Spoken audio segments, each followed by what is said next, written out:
Very good morning my dear students. देखिए, हमारे marks जब कम आते हैं, वो नीट का एग्ज़ामिनेशन हो, आईआईटी का एग्ज़ामिनेशन हो, तो हमें लगता है कि हम क्या काबिल नहीं हैं, क्योंकि मार्क्स ही हमारे समाज में काबिलियत कहीं ना कहीं बताते हैं, जो कि सही नहीं है। मैं मेन मुद्दे पे आऊँ, जिस बच्चे की कहानी मैं बताने जा रहा हूँ उस पर आऊँ, उससे पहले आप सोचिए, जो हनुमान जी थे हमारे, कहते हैं ना, दुनिया चले ना श्री राम के बिना और राम जी चले ना हनुमान के बिना। तो हनुमान जी समुद्र पार करके, लांघ करके सीता मैया के पास लंका जी पहुंच गए थे। क्या राम जी उड़ सकते थे? क्या राम जी को इन्फिनिटी कॉम्प्लेक्स आया होगा? देखिए, अगर हम एक काम नहीं कर सकते तो इसका मतलब ये नहीं है कि हम उतने काबिल नहीं हैं। हो सकता है हम दूसरे काम करने के लिए बहुत काबिल हों। जिस बच्ची की मैं बात करने जा रहा हूँ उसका नाम है नितिशा जग तप।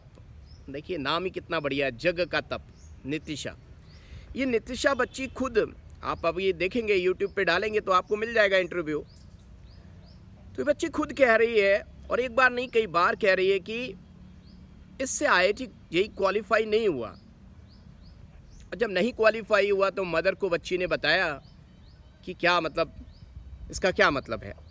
बट आप देखिए बच्ची की लगन, मेहनत और नॉलेज। जिस नॉलेज पे जब मार्क्स कम आते हैं हम शक करते हैं, हम क्वेश्चन मार्क लगाते हैं, वो उसी बच्ची ने यूपीएससी का एग्ज़ाम अपने फर्स्ट अटेम्प्ट में क्वालिफाई किया। And now she is the youngest IPS officer, 199 rank.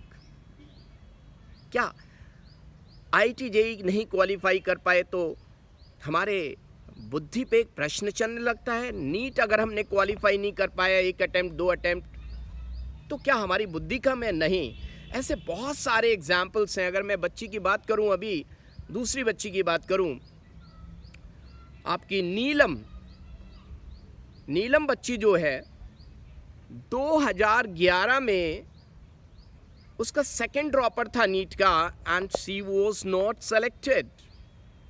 लेकिन बच्ची ने हिम्मत नहीं हारी। उसने एमआईटी से फूड टेक्नोलॉजी में बीटेक किया। एक्चुअली ये फूड टेक्नोलॉजी ऐसी डिग्री है, एमआईटी की बात कर रहा हूँ या मैं एचबीटीआई की बात करूँ, जहाँ पे आप बायो साइड से हों या मैथ साइड से हों, दोनों के लिए आपको बीटेक की डिग्री प्रोवाइड करती है।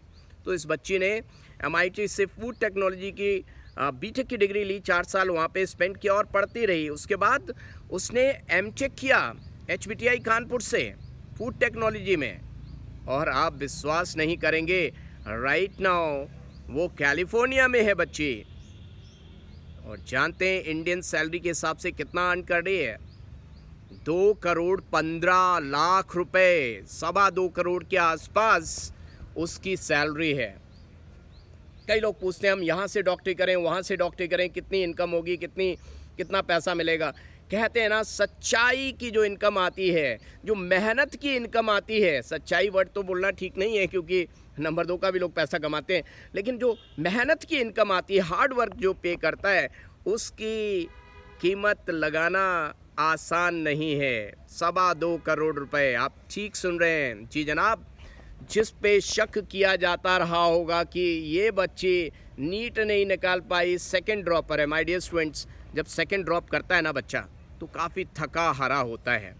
जैसे आज कल रिज़ल्ट नहीं आ रहा है, हम थके हारे महसूस कर रहे हैं। सोचो, 4 दिन में हमारी हालत ख़राब है, और जो सेलेक्ट हो रहे हैं उनकी हालत ख़राब है।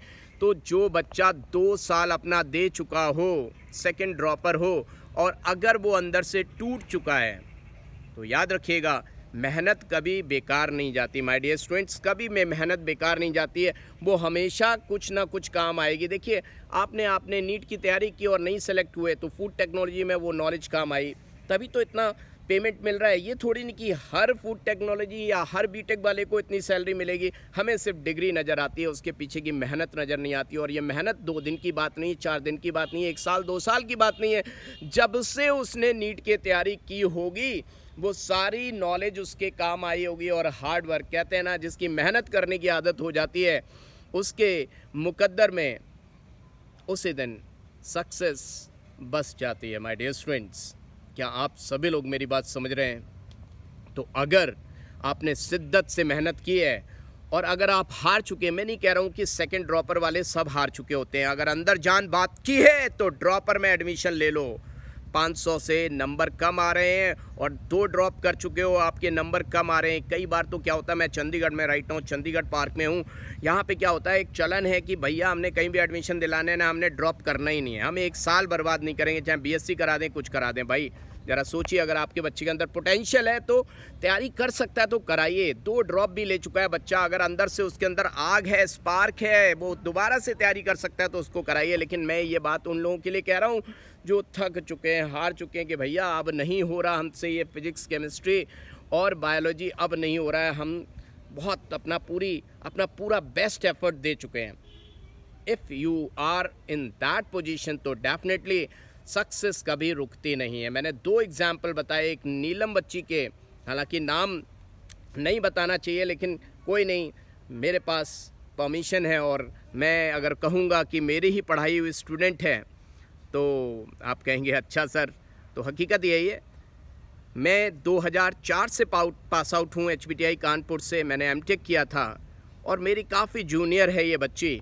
लेकिन देखिए, इनकम की बात करें तो काफ़ी इनकम है बच्ची की, राइट?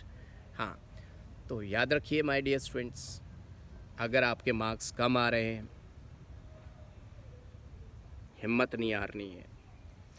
मैं आपको सच बताऊं, जब मैं दुखी होता हूं तो दुख जल्दी ही गायब हो जाता है, क्योंकि ऊपर वाले को शुक्रिया अदा करना कभी नहीं भूलता कि 2 हाथ, 2 पैर, 1 नाक, 2 आंखें, सब कुछ दिया है देने वाले तूने, सब कुछ दिया है। इस ज़िंदगी से बढ़ के और क्या दे सकता है यार? बाकी सब टॉप अप है, जब चाहे हम ले लेंगे, अर्न कर लेंगे। और ऐसा किसने लिख दिया कि यार डॉक्टर बनोगे तभी अर्निंग और रुतबा ज़्यादा होगा? तेंदुलकर देखिए, कितने एग्जाम्पल हैं। अपने मोदी जी को देख लीजिए, चाय बनाते थे, किसी ने सोचा होगा चाय वाला प्राइम मिनिस्टर बन जाएगा? ये बात ये नहीं कि हर चाय वाला प्राइम मिनिस्टर बन जाएगा, हर बीटेक वाला ये कर लेगा, हर एमएससी बीएससी वाला ऐसा कर लेगा। बच्चा लोग, बात है कि आपने लगातार मेहनत कितनी की। हो सकता है किसी ने एमबीबीएस किया, उसके बाद मेहनत करना बंद कर दिया हो, कुछ नहीं हो सकता। हो सकता है किसी ने एमबीबीएस किया हो, पीजी किया हो, लगातार मेहनत।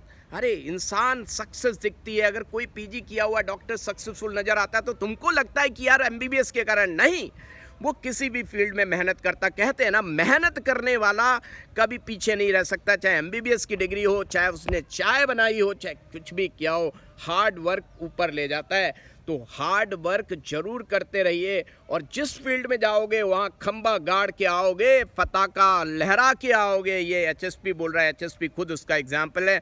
उसने बीएससी किया 1997 में, एमएससी टॉपर रहा 1999 में, अब फिर उसके बाद जेआरएफ क्वालिफाई किया, गेट क्वालिफाई किया। लगा उसे एमएससी के बाद पढ़ाता हूँ, पढ़ाते पढ़ाते उसने गेट क्वालिफाई किया और एमटेक किया। एमटेक करते समय भी मैं 2 बैच लेता था। 2004 में I was the MTech in which I done my MTech. I did my MTech in which field? In surfactant, dehydroabietyl amine पे इतना बेहतरीन काम किया कि आज भी गुरु लोग मानते हैं, मेरी केमिस्ट्री को मानते हैं, मेरे गुरु लोग। तो बेटा, आज मेरे पास, मैं अपनी बड़ाई क्या करूं कि क्या नहीं है, क्या गाड़ी नहीं है, कौन से पैसे नहीं है, क्या बैंक बैलेंस अकाउंट नहीं है, क्या नहीं है, सब कुछ है। हाँ, मेहनत करता रहा, सफलता किसी को जल्दी मिल जाती है और किसी को थोड़ा वक्त लगा के मिलती है। लेकिन जहाँ वक्त लगता है वो सफलता की दम अलग होती है। अगर फिजिक्स या केमिस्ट्री में थर्मोडायनेमिक्स जानते हो तो जानते होगे, work done during reversible process, work done by the system during reversible isothermal process ज़्यादा आता है as compare to irreversible. Obstacle जिसने जितने ज़्यादा देखे होते हैं लाइफ में, वो उन सिचुएशन को उतने अच्छे से हैंडल करता है। तो कभी निराश मत होना। अगर सच्ची लगन से मेहनत करते रहोगे तो जिस फील्ड में जाओगे सफलता आपके कदम चूमेगी।